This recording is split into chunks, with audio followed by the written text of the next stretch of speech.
নামের উপর ইয়া ওয়াদুদু পড়েই দেখুন যে কেউ পাগল হয়ে যাবে, আপনার বাধ্য হয়ে যাবে। অবাধ্য ব্যক্তিকে আপনি এই নামের বরকতে বাধ্য করতে পারবেন। আল্লাহ পাক রব্বুল আলামিনের গুণবাচক অসংখ্য অগণিত ফজিলতপূর্ণ নাম রয়েছে, যে নামগুলোকে কোরআনের ভাষায় আসমাউল হুসনা বলা হয়ে থাকে। আল্লাহ তাআলা বলেন ওয়ালিল্লাহিল আসমাউল হুসনা ফাদউহু বিহা। আল্লাহ পাক রব্বুল আলামিনের জন্য রয়েছে সুন্দর সুন্দর নামসমূহ, সুতরাং তোমরা তার সুন্দর নাম ধরে আহ্বান করো, তাকে ডাকো, আল্লাহ পাক রব্বুল আলামিন তোমাদের ডাকে সাড়া দিবেন। ক্ষণস্থায়ী জীবনের মধ্যে চলতে গিয়ে বলতে গিয়ে পারস্পরিকের মধ্যে মিল মহাব্বত সৃষ্টি হয়, ভালোবাসা সৃষ্টি হয়, আন্তরিকতা সৃষ্টি হয়। বিশেষ করে বিভিন্ন কারণে আবার এ আন্তরিকতা চলে যায়, দূরত্ব সৃষ্টি হয়, ভালোবাসা ম্লান হয়ে যায় এবং কি সম্পর্ক ছিন্ন হয়ে যায়।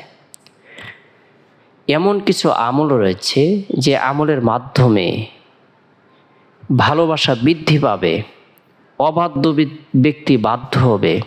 আল্লাহ তাআলা আপনার মনের অশান্তিকে দূর করে দেবেন, প্রশান্তি দান করবেন। বৈধ কোনো উদ্দেশ্যকে সামনে রেখে কোনো ব্যক্তি যদি ইয়া ওয়াদুদু আল্লাহর গুণবাচক এই নাম আমল করে, ওই ব্যক্তির নামের উপর ফু দেয়, আল্লাহ তাআলা অনুগ্রহ করে ওই ব্যক্তির ভালোবাসা অন্তরের মধ্যে সৃষ্টি করে দেবেন। সে আপনাকে ভালোবাসতেই থাকবে, পাগলের মতো সে ভালোবাসবে। বৈধ উদ্দেশ্য অর্থাৎ স্বামী স্ত্রীর মধ্যে যদি অমিল দেখা দেয়, পারস্পরিকের মধ্যে সন্দেহ সৃষ্টি হয়, দূরত্ব সৃষ্টি হয়ে যায়, স্বামী পরক্রিয়া করে অথবা স্ত্রী পরক্রিয়া করে, মা বাবা সন্তানকে বাধ্য করতে চায়, সন্তান মা বাবাকে বাধ্য করতে চায়, বন্ধু বন্ধুকে বাধ্য করতে চায়, ভাই বোন পারস্পরিক একজন আরেকজনকে বশীকরণ করতে চায়, বাধ্য করতে চায়, সেই ক্ষেত্রে সে বৈধ উদ্দেশ্যকে সামনে রেখে আল্লাহর গুণবাচক নামের প্রতি বিশ্বাস রেখে সে এ আমলটি করতে পারে। প্রথমত আমরা প্রত্যেকেই গুরুত্ব সহকারে পাক পবিত্রতা অর্জন করব।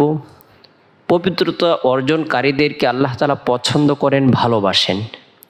সে নারী হোক অথবা পুরুষ হোক, শিক্ষিত হোক অশিক্ষিত হোক, যে কোনো শ্রেণীর পেশার মানুষ হোক না কেন, সে যদি পবিত্রতা অর্জন করে আল্লাহ তাআলা তাদেরকে পছন্দ করেন, ভালোবাসেন।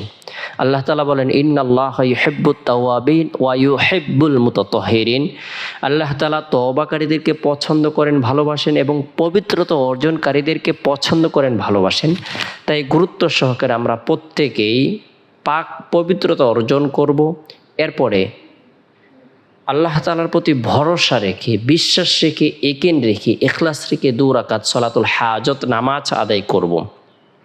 কেননা আল্লাহ তাআলা বলেন ওয়াস্তাঈনু বিস-সাবরি ওয়াস-সালাহ, তোমরা ধৈর্য এবং নামাজের মাধ্যমে আমার কাছে সাহায্য কামনা করো, সাহায্য চাও। তাই আমরা সালাতুল হাজত 2 রাকাত নামাজ আদায় করব। এরপরে গুরুত্ব সহকারে তওবার নিয়তে 100 বার ইস্তিগফারের আমল করব। আস্তাগফিরুল্লাহ রাব্বি মিন কুল্লি যামবি ওয়া আতুবু ইলাইহি, আস্তাগফিরুল্লাহ রাব্বি মিন কুল্লি যামবি ওয়া আতুবু ইলাইহি। এরপরে নবী সাল্লাল্লাহু আলাইহি সাল্লামের প্রতি মহব্বত রেখে, ভালোবাসা রেখে, আন্তরিকতা রেখে 100 বার দুরুদে ইব্রাহিমের আমল করব। আল্লাহুম্মা সাল্লি আলা মুহাম্মাদিন ওয়া আলা আলি মুহাম্মাদ কামা সাল্লাইতা আলা ইব্রাহিম ওয়া আলা আলি ইব্রাহিম ইন্নাকা হামিদুম মাজিদ। আল্লাহুম্মা বারিক আলা মুহাম্মাদিন ওয়া আলা আলি মুহাম্মাদ কামা বারাকতা আলা ইব্রাহিম ওয়া আলা আলি ইব্রাহিম ইন্নাকা হামিদুম মাজিদ। এরপরে আল্লাহ পাক রব্বুল আলামিনের গুণবাচক বরকতপূর্ণ এই নামটি ইয়া ওয়াদুদু, ইয়া ওয়াদুদু 100 বার আমল করব।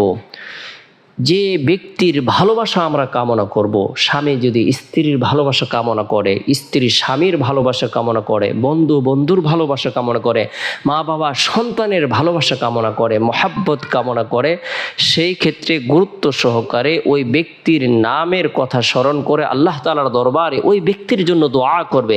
আল্লাহ তাআলা যেন তাকে হেদায়েত দান করে, পরক্রিয়া থেকে আল্লাহ তাআলা তাকে হেফাজত করে, গুনাহ থেকে বেঁচে থাকার তৌফিক দান করে। আল্লাহ পাক রব্বুল আলামিন ওই ব্যক্তির অন্তরের মধ্যে মহাব্বত সৃষ্টি করে দিবেন, সে পাগলের মতো ভালোবাসবে, আপনার আনুগত্যশীল হবে, সন্তানের জন্য আমল করলে সন্তান লেখাপড়ায় ভালো হবে, মা বাবার চরিত্রবান সন্তান হবে, সমাজের জন্য সে ভালো মানুষ হবে। আল্লাহ তাআলা আমাদের সকলকে ইয়া ওয়াদুদু গুণবাচক এই নাম আমল করার তৌফিক দান করুক। সকলে ভালো থাকুন, সুস্থ থাকুন, সকলে সুস্বাস্থ্য কামনা করে শেষ করছে। আসসালামু আলাইকুম ওয়া রাহমাতুল্লাহ।